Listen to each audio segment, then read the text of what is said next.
하나님의 말씀 낭독하겠습니다. 라오디게아 교회의 사자에게 편지하라. 아멘이시오. 충성되고 참된 증인이시오. 하나님의 창조의 근본이시니가 이르시되 내가 내 행위를 아노니 내가 차지도 아니하고 뜨겁지도 아니하도다. 내가 차든지 뜨겁든지 하기를 원하노라. 내가 이같이 미지근하여 뜨겁지도 아니하고 차지도 아니하니 내 입에서 너를 토하여 버리리라. 내가 말하기를 나는 부자라. 부유하여 부족한 것이 없다 하나 내 곤고한 것과 가련한 것과 가난한 것과 눈먼 것과 벌거벗은 것을 알지 못하는도다. 내가 너를 권하노니 내게서 불로 연단한 금을 사서 부유하게 하고 흰 옷을 사서 입어 벌거벗은 수치를 보이지 않게 하고 안약을 사서 눈에 발라 보게 하라. 무릇 내가 사랑하는 자를 책망하여 징계하노니 그러므로 내가 열심을 내라. 회개하라. 볼지어다 내가 문 밖에 서서 두드리노니 누구든지 내 음성을 듣고 문을 열면 내가 그에게로 들어가 그와 더불어 먹고 그는 나와 더불어 먹으리라. 이기는 그에게는 내가 내 보좌에 함께 앉게 하여 주기를 내가 이기고 아버지 보좌에 함께 앉은 것과 같이 하리라. 귀 있는 자는 성령이 교회들에게 하시는 말씀을 들을지어다. 아멘. 말씀 복사 후에는 찬송 43장 3A절 3B절을 이어서 부르도록 하겠습니다.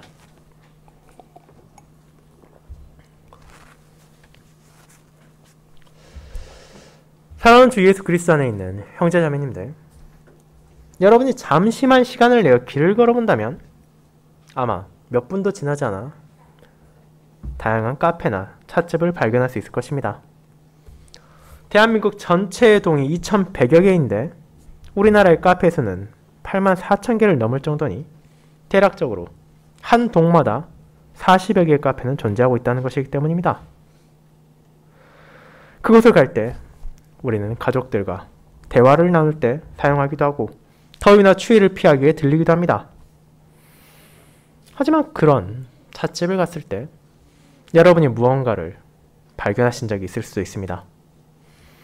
그곳에 있는 수많은 음료들은 뜨겁거나 차가울 뿐 미지근한 음료를 찾는 것은 거의 불가능에 가깝습니다. 그 이유가 무엇입니까? 뜨거운 커피나 차를 통해 본연의 맛을 느끼고 추위를 달랠 수 있으며 차가운 음료는 갈증을 시원하게 해소해 줄 수 있는 역할을 하지만 뜨겁지도 않고 차갑지도 않은 음료는 맛을 온전히 지키지도 못하고 목마름을 달래주기에도 부족할 뿐 아니라 몸을 따뜻하게 하기에도 시원하게 하기에도 부족한 애매한 상태일 뿐입니다.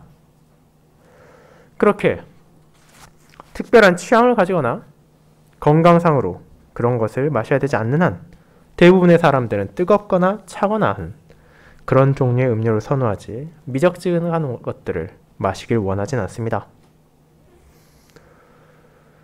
오늘 우리는 그처럼 차지도 않고 뜨겁지도 않은 한 교회를 향한 주님의 말씀을 보게 합니다.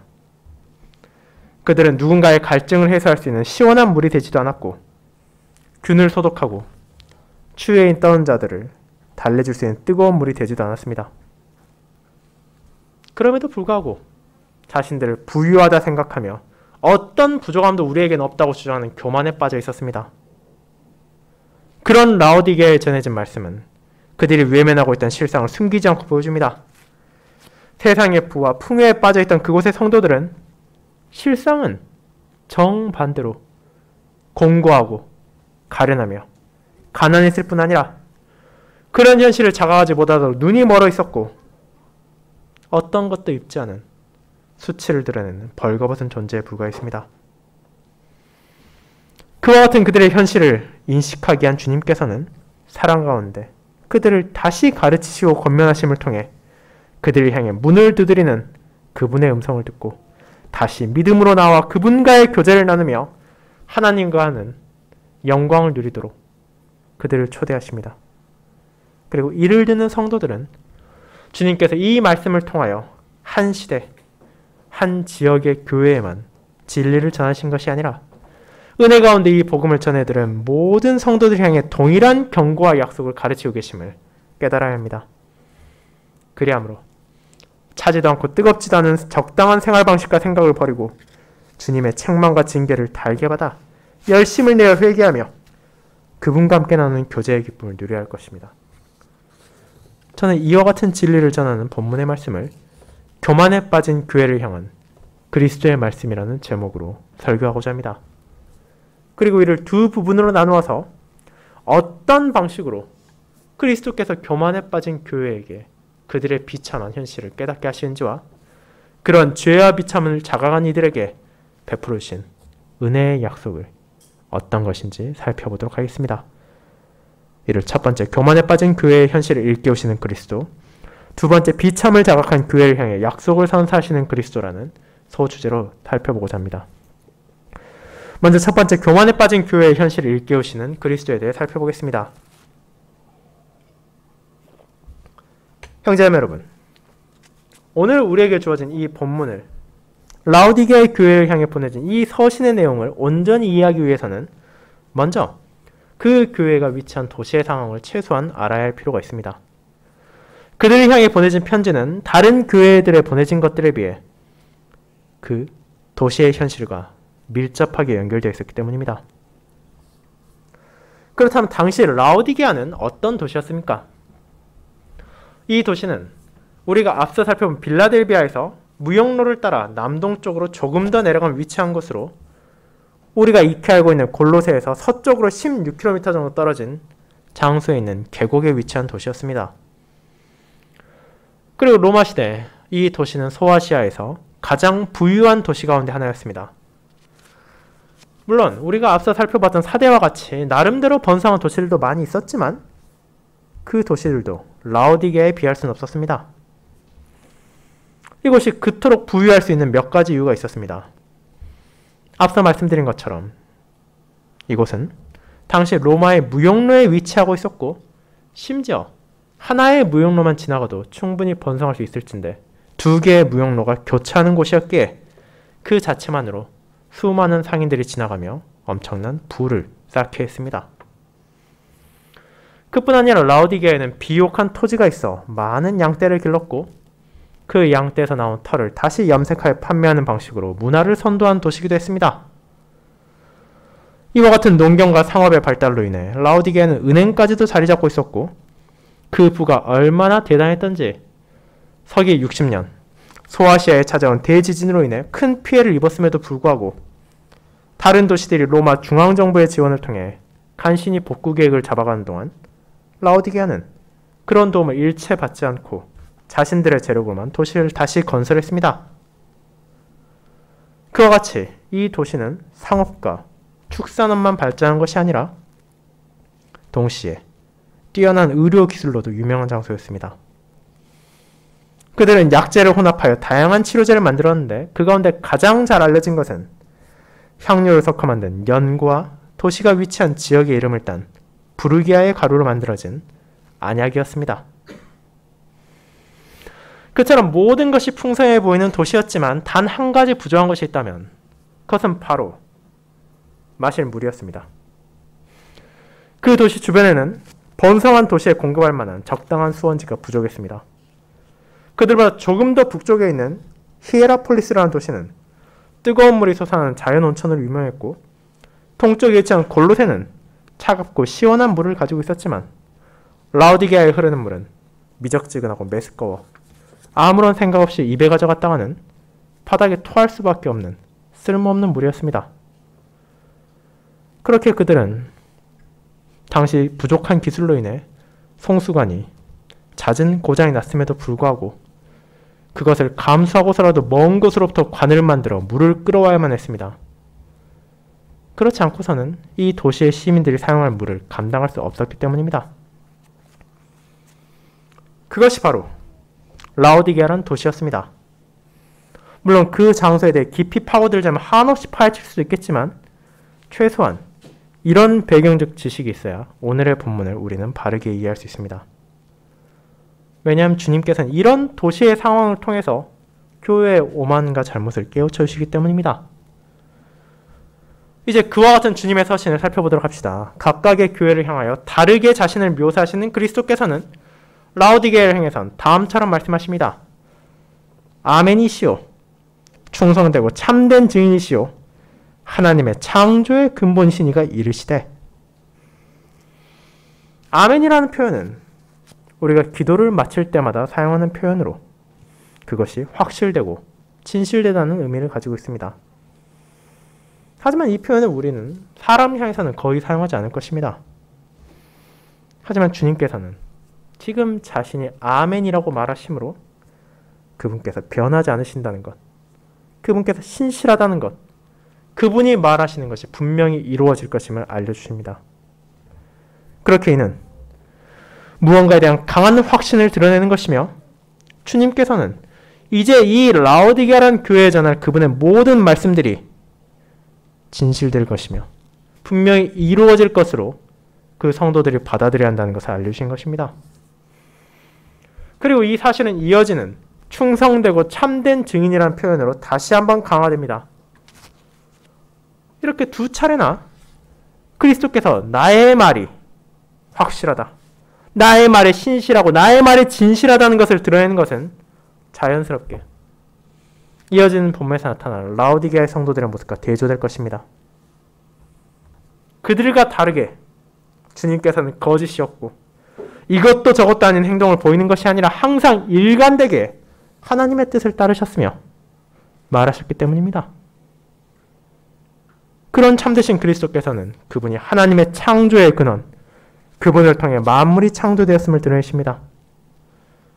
이 땅에 어떤 부나 권력으로도 감히 상상할 수 없는 권능을 가지셨고 그런 주권을 지금도 지니시며 교회의 모든 행위를 아시는 분께서 이제 교회의 머리 되신 그리스도의 진리를 망각한 백성을 향해 말하십니다.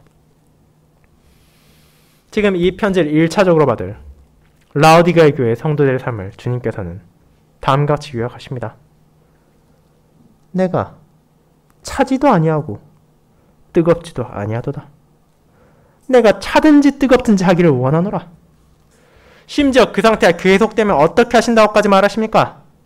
내가 이같이 미지근하여 뜨겁지도 아니하고 차지도 아니하니 내 입에서 너를 토하여 버리리라. 이 말은 굉장히 강력한 경고입니다. 라오디게아 교회가 받고 있는 꾸짖음은 7교회를 향한 서신 가운데 4대 교회와 함께 가장 강력한 비판을 받고 있는 것입니다. 심지어 그들의 상황이 앞선 4대보다도 더 안 좋은 이유는 4대에는 옷을 더럽히지 않은 신실한 성도들이 소수나마 남아있었지만 라오디게아를 향해서는 그런 이들에 대한 언급까지도 없기 때문입니다. 그렇게 이 서신을 읽을 라오디게아 교회 성도들은 도대체 우리가 무엇을 잘못했길래 주님께서 이처럼 강하게 꾸짖으신지에 대해 깨달아야만 했습니다. 주님께서 말하시는 무언가가 차지도 않고 뜨겁지도 않다는 것은 그것이 해야 할 역할을 바르게 할 수 없다는 것을 의미합니다. 특별히 이 비유가 암시하는 물은 더더욱 그렇습니다. 물을 뜨겁게 끓인다면 병균을 소독하고 그와 같은 온수에 몸을 씻음으로 건강에 도움을 줄 수 있습니다. 또한 차갑고 시원한 물은 우리 몸의 갈증을 해소시켜주고 다시 활력을 되찾게 하는 에너지를 공급합니다. 그와 같은 기본적인 상식은 지금이나 이 로마 시대나 다를 것이 없었습니다. 그러나 지금 라오디게아 교회 성도들은 뜨겁지도 차지도 않은 미지근한 물과 같습니다. 심지어 마시기 좋은 상태의 물도 아니라 그것을 깨닫지 못한 채 방문자가 마신다면 이게 뭐냐고 바닥에 토해낼 수밖에 없는 라오디게아 도시에 있는 저질의 물에 불과하다고 주님께서는 그들의 현실을 알려주십니다. 그렇게 지금 그들은 차든지 뜨겁든지 하여 그들의 역할을 해야 합니다. 그렇지 않으면 주님께서 그들을 토하실 것이기 때문입니다. 하지만 놀랍게도 라오디게아의 신자들 이런 자신들의 상황을 전혀 인식하지 못하고 있었습니다. 그들은 스스로를 어떻게 평가합니까? 17절은 다음같이 말합니다. 나는 부자라. 부유하여 부족한 것이 없다. 이처럼 당당하게 선언하고 있습니다. 그 도시의 주민들이 가지고 있던 우월감, 오늘날에도 발달된 도시에 사는 사람들이 시골 사람을 조사하며 깔보는 것처럼 나쁜 교만함을 그곳의 성도들 역시 공유하고 있었습니다. 그들은 자신들의 풍요에 안주하고 있었으며 자신들이 가진 부를 스스로 모두 이루었다 생각하고 물질적인 것이든 영적인 것이든 우리는 이미 풍족하고 넉넉하게 가지고 있어 어떤 부족함도 없다고 자신했습니다.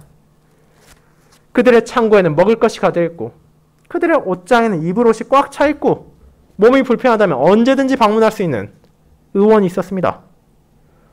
이 얼마나 풍요로운 삶입니까? 그런 환경에서 살아가며 부족함을 느낀다면 그것이 오히려 문제가 있지 않겠습니까? 그렇게 성도들은 이 라오디게라는 도시의 다른 사람들과 마찬가지로 자신들의 물질적인 부와 영적인 부유함을 자랑하고 싶어 안달이 나 있었습니다.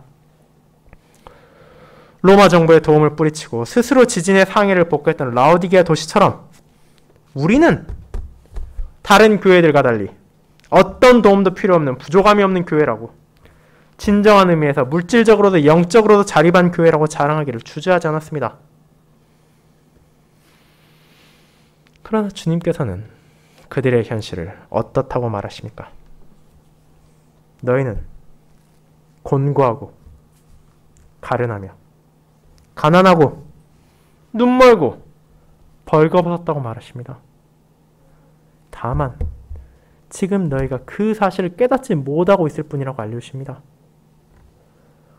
라오디게아 교회와 거기에 속한 신자들이 아무리 물질적으로는 부유하다 하더라도 그들은 영적인 궁핍과 기아에 시달리고 있었습니다. 그들은 뜨겁지도 차지도 않았습니다. 믿음의 진리 가운데 형제와 자매들을 뜨겁게 사랑하지도 않았고 복음을 붙잡고 거짓 교사들과 이단들을 차갑게 뿌리치지도 못했습니다. 물질적으로 영적으로 힘겨워하고 슬퍼하는 형제와 자매들에게 따스하게 다가지도 않았으며 거짓된 유혹을 단호하게 끊어내지도 못하고 있었습니다. 그들의 모토는 우리는 이미 부유하고 부족함이 없으니 적당히 적을 만들지 말고 문제를 일으키지 않으며 그저 우리의 풍요를 즐기자는 것이었습니다. 그런 생각 가운데 죄를 짓고 있었음에도 불구하고 아무런 가책도 받지 않고 있었으며 어떤 도움도 어떤 충고도 필요 없을 정도로 나는 이미 훌륭하고 우리는 이미 온전하다는 교만에 빠져 있었습니다. 그렇게 실제로 그들은 그 누구보다도 곤고하고 가련한 존재였습니다. 영적으로 가진 것이 없음에도 불구하고 자신들의 비참을 인식하지 못했기에 그들과 대조되는 참되고 진실되신 주님께서는 그 현실을 깨닫게 하십니다. 너희는 도움이 필요 없는 부유한 자이기는커녕 누구보다도 절실하게 은혜를 간구해야 하고 진리를 붙잡아야 되는 곤고하고 가련한 자라고 선언하십니다. 그리고 거기에서 이어진 세 가지 비참, 가난과 눈먼 것과 벌거벗은 것은 그 도시의 풍조에 물들어 부족을 깨닫지 못하고 있는 성도의 현실을 꼬집습니다. 자신들이 그 어느 도시보다도 부유하다고 자신했던 라오디게아의 사람으로 그곳의 성도들 역시 어떤 부족함도 없이 살아간다고 자신했지만 그들의 실상은 가난 그 자체였습니다.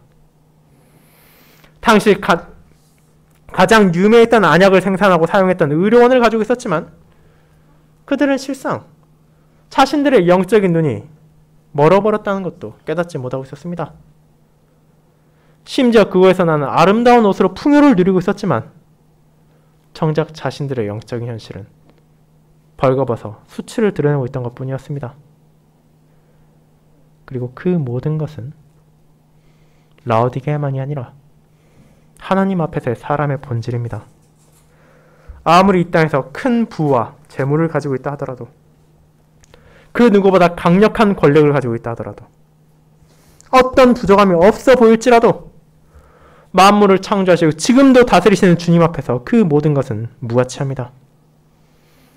하나님께서 그 모든 선물을 주셨을 때 그것이 어디로부터 왔고 어떻게 사용하는 것이 그분의 뜻인지를 고려하지 않고 내 능력으로 얻은 것처럼 자랑하며 마음대로 남용한다면 그것은 그를 악으로 인도할 뿐이며 하나님 앞에서 내세울 수 없는 것을 가지고 교만에 빠진 어리석음에 불과합니다. 이 땅의 모든 소유를 가지고 세상의 모든 권력을 취한다 하더라도 단 한 명의 죄에 대한 값도 치를 수 없기에 본질적으로 사람이란 존재는 하나님의 은혜가 없다면 그분 앞에서 가련하고 가난하며 비참한 존재에 불과합니다. 심지어 그분의 자비가 없다면 그런 현실을 인식할 수 없는 눈이 멀어버린 벌거벗은 자에게 성도는 진정 그분만을 바라보며 은혜를 구해야만 합니다. 그렇지만 이 강력한 경고는 라오디게아 교회를 내쳐버리는 저주의 선언이 아니라는 것을 기억해야 합니다. 16절에서 이미 그 단서는 주어졌습니다. 주님께서는 그들이 계속하여 회개하지 않고 교만을 고집한다면 토하여 버리리라고 말하셨습니다. 이미 토해버리신 것이 아니라 아직 그것을 뱉어버리기 전 기다리고 계십니다. 그들의 미적지근한 자세를 버리기 원하시며 교회의 비참한 현실을 조금 더 숨기지 않고 보여주십니다. 그리고 회개하고 그들이 돌이키기를 원하시며 이제 그들에게 비참에서 벗어날 수 있는 은혜를 약속하실 것입니다. 우리는 이와 같은 교회와 동일한 상태에 빠져있던 한 사람에 대한 비유를 누가복음 12장에서 볼 수 있습니다. 주님께 사용하신 이 비유에 나오는 한 부자는 그 밭에서 풍성한 소출을 거두자 그동안의 곡간으로 이제 그것을 다 넣을 수 없을 정도로 부족함을 느끼고 앞으로 이제 내가 어떻게 더 큰 곡간을 지을 것인지 생각하며 이제 여러 해 동안 먹고 마시고 놀아도 될 정도의 풍족한 부를 가졌으니 삶을 즐기자. 평안하게 쉬고 먹고 마시고 즐거워하자고 생각했습니다. 자신에게 어떤 부족함도 없다 느꼈던 것입니다. 하지만 하나님께서 그 밤에 영혼을 거두어 가시면 그 모든 재물에 어떤 소용이 있겠습니까? 주님께서는 이 땅의 재물에 탐닉하여 진정 추구할 하나님의 뜻을 잊은 자들의 어리석음을 그 비유를 통해 깨닫게 하시며 이는 물질적인 풍요에 젖어 영적인 가난에 시달린다는 것을 깨닫지 못하는 라오디게아의 성도들과 같이 오늘날의 동일한 잘못을 반복하고 있는 많은 신자들에게도 적용되는 준엄한 경고의 말씀입니다. 사랑하는 형제자매 여러분, 이와 같이 어리석은 교만에 빠지는 것이 라오디게아 교회 성도들 뿐이겠습니까? 오늘날 우리나라를 포함하여 많은 선진국들은 세상에 유례없는 번성을 누리고 있습니다. 수많은 기술들이 발전하여 우리의 삶을 편안하게 만들어주고 과거와 달리 먹고 사는 것 자체에 대한 실질적인 걱정하는 사람들의 수는 줄어가고만 있습니다. 그것은 교회의 현실에도 마찬가지입니다. 우리는 과거 어느 때의 신자들보다도 물질적으로는 풍요로운 환경에 살고 있습니다. 그러나 그런 상황이 영적인 자세는 독이 될 때도 있다는 것을 우리는 기억해야 됩니다. 오늘날 많은 성도들은 자신들의 풍요에 만족하고 나에겐 어떤 부족함도 없다는 생각에 빠지기도 합니다. 또한 다른 한편에서 영적인 면에서도 마찬가지입니다.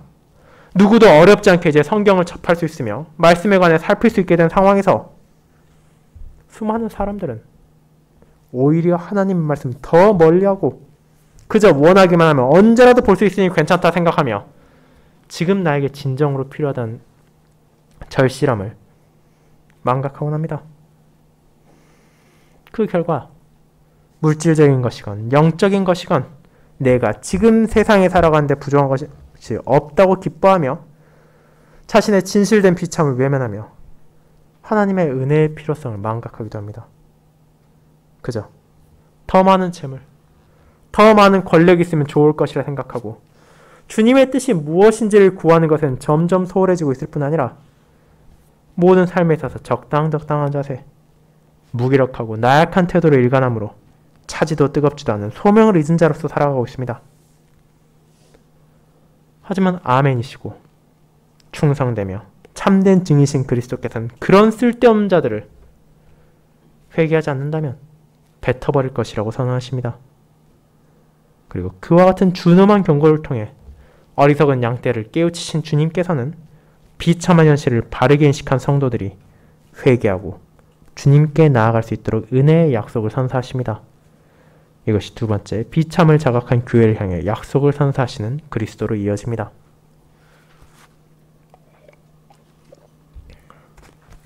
성도 여러분, 주님께서는 분명 미적지근한 삶을 고수한 자들을 뱉어버리시고 벌하실 수 있으십니다.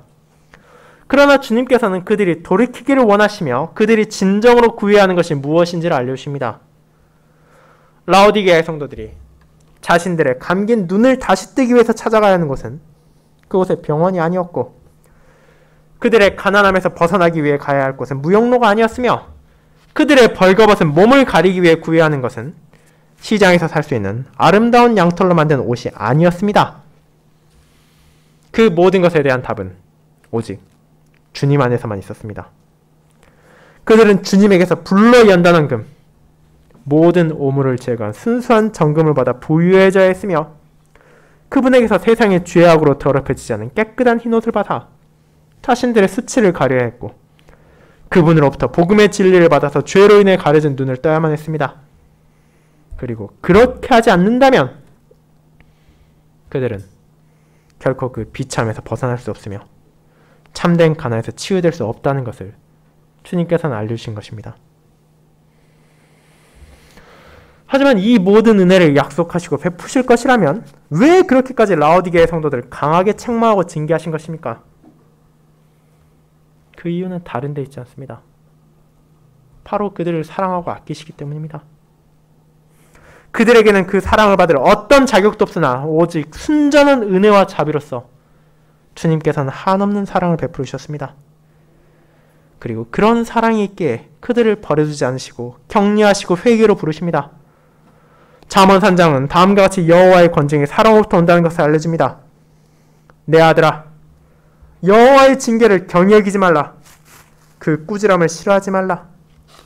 대저 여호와께서 그 사랑하시는 자를 징계하시기를 마치 아비가 그 기뻐하는 아들을 징계한 같이 하시니라. 잠언 3장 11절 12절입니다.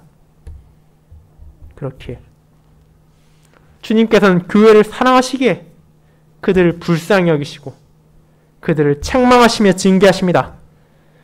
그리고 이를 통해 그들이 자신들의 잘못을 돌이켜 회개하며 그분과의 교제를 나누며 온전한 기쁨, 그들에게 진정으로 부유함을 누리기 위해 필요한 모든 것을 베푸시기를 원하시는 것입니다.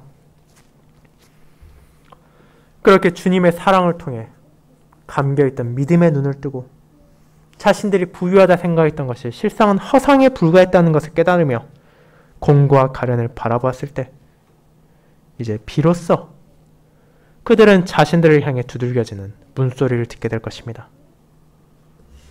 주님께서는 복음을 통해 그들에게 나아가시며 그들을 향해 나에게로 돌아오라고 부르십니다.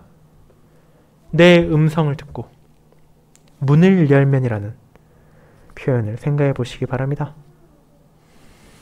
20절에 나타나듯이 신자들이 먼저 주님께서 오신다는 깨닫고 문을 열고 그분께 나아가는 것이 아니라 우리는 오직 주님께서 먼저 우리를 부르시는 소리를 듣고서야 문을 열게 됩니다.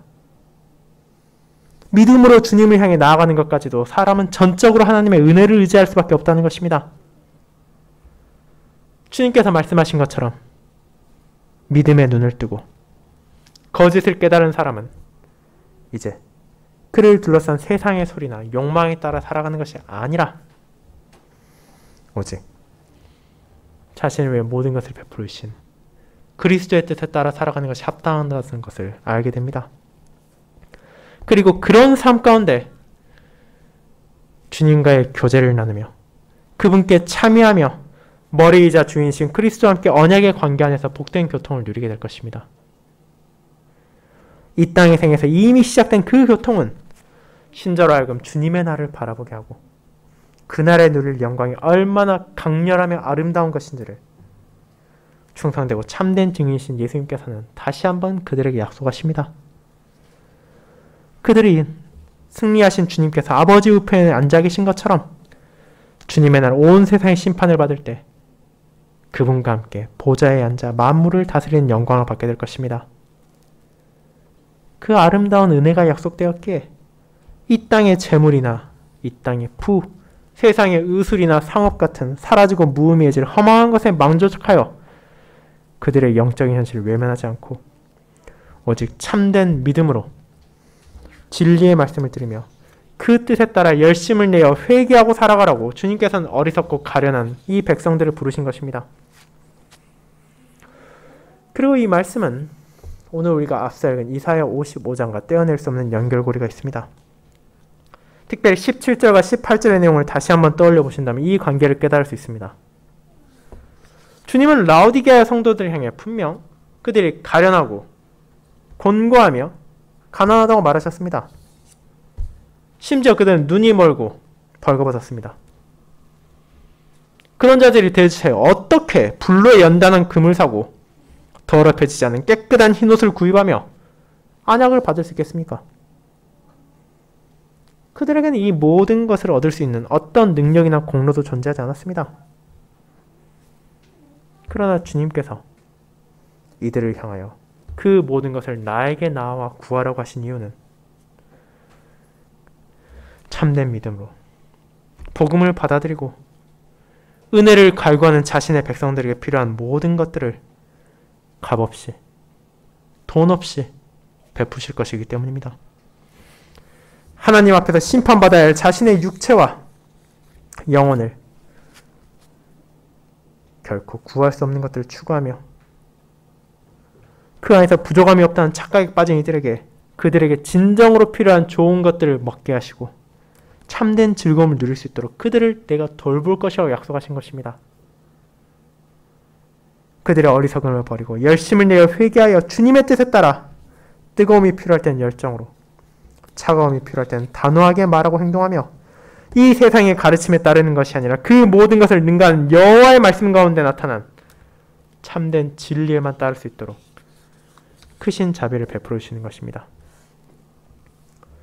하지만 그 모든 것이 돈 없이, 값없이 주어질 수 있는 이유는 그 선물들이 가치가 없어서가 아니라 주이신 그리스도께서 이미 그 모든 대가를 치르셨기 때문입니다. 벌거벗은 우리의 수치를 드러내지 않도록 하기 위하여 주님께서는 그분께서 벌거벗음 당하심으로 모든 수치를 당하셨습니다. 가난하고 공고한 우리에게 풍요로운 은혜를 베풀기 위하여 주님께서는 자신의 영광을 내려놓으시고 한없이 낮아지셨습니다. 우리의 무지와 어리석음, 완악함으로 인한 죄의 대가를 치르기 위하여 그리스도께서는 자신의 보혈을 흘리시고 생명까지도 내어주셨습니다. 그 모든 은혜가 베풀어졌기에 비록 우리 자신에게는 여전히 하나님께 나아가 나의 능력으로 무언가를 구할 수도 없고 자비를 살 수도 없지만 그리스도 안에서 그 모든 선물을 풍성하게 받게 되며 세상의 어둠 가운데 눈과 귀가 가려져 이를 보지도 못하고 깨닫지도 못했던 우리가 주님의 복음의 약속을 깨달을 수 있도록 성령 하나님의 역사하심을 통하여 믿음의 눈이 띄어지며 참된 진리를 듣게 되었습니다. 그리고 그와 같은 권면과 약속을 통하여 비천한 우리에게 향해진 그리스도의 사랑이 얼마나 크고 놀라운 것인지를 우리는 경험하게 됩니다. 사랑하는 성도 여러분, 아멘이시며 충성되고 참된 증인이신 그리고 창조의 근본이신 그리스도께서 지금 저와 여러분 향해서도 이 말씀을 전해주고 계십니다. 이 서신은 분명 특정한 시기, 특정한 상황의 교회를 향해 1차적으로 주어졌지만 그것을 넘어 복음을 전해드릴 모든 교회들에게 주어진 주님의 뜻이기도 합니다. 그렇게 이 권면과 약속을 우리의 마음에 새기도록 합시다. 분명 우리 역시도 때때로 주님의 징계를 받을 날이 있을 것입니다. 왜 이런 힘든 일을 나에게 주시냐고 불만을 품을 수도 있고 그분께서 정말로 나를 사랑하시는지 의구심을 품을 수도 있습니다. 그러나 주님께서 우리를 책망하시고 징계하신 이유는 우리를 불쌍히 여기시고 사랑하시기 때문입니다. 우리가 잘못된 오만에 빠져 자신의 비참을 깨닫지 못할 수 있다는 것을 아시기에 다양한 방식을 통하여 주님께서 오늘날에도 교회와 성도들의 마음에 뿌리낼 수 있는 오만을 제거하십니다. 그리고 하나님의 은혜가 정말로 필요하다는 것을 알게 된 자들에게 닫혀있던 문을 열고 그분과의 교통을 나누며 우리에게 필요한 모든 것에 대해 주님께서 이미 값을 치르셨고 그것을 가져갈 수 있도록 준비하셨다는 것을 알게 하실 것입니다. 주님과의 아름다운 교제를 이 땅에서 맛보며 그것의 온전한 형태가 찾아올 그리스도의 날을 우리 모두가 바라볼 수 있음은 오직 말씀을 통해 우리에게 은혜를 베푸신 주님의 사랑과 긍휼로 인한 것입니다. 그 사실을 기억하며 우리가 이번 한 주의 삶을 다시 보내도록 합시다. 다가오는 연휴에도 마귀와 세상은 여러 가지 방식을 동원하여 우리 안에 또 다른 형태의 교만과 죄악을 심고자 수단을 가리지 않을 것이며 복음을 향한 열정의 뜨거움과 거짓 가르침에서 진리를 지키고자 하는 차가운 단호함을 미적지근하게 만들어 쓸모없게 하려는 시도를 멈추지 않을 것입니다. 그런 유혹의 순간들이 찾아올 때마다 주님께서 오늘 우리에게 전해주신 말씀을 붙잡도록 합시다. 저와 여러분의 비참을 누구보다 잘 아시는 그분께서 우리에게 필요한 모든 것을 가지고 지금 우리의 문을 두드리고 계십니다. 믿음으로 그 목소리를 깨닫게 하신 분께서 우리와 나눌 교제보다 더 부유한 것은 이 땅에 존재하지 않으며 그것이 완성될 아름다운 장래에 비견될 수 없다는 것을 알게 하십니다. 그렇게 이번 한 주에도 주님께서 우리에게 베푸시는 사랑의 권면을 경히 여기지 않고 오직 그분의 뜻에만 순종하며 주님의 보좌에 함께 앉을 날을 그 영광의 순간을 바라보며 이 주님 앞에 함께 나아가도록 합시다. 아멘.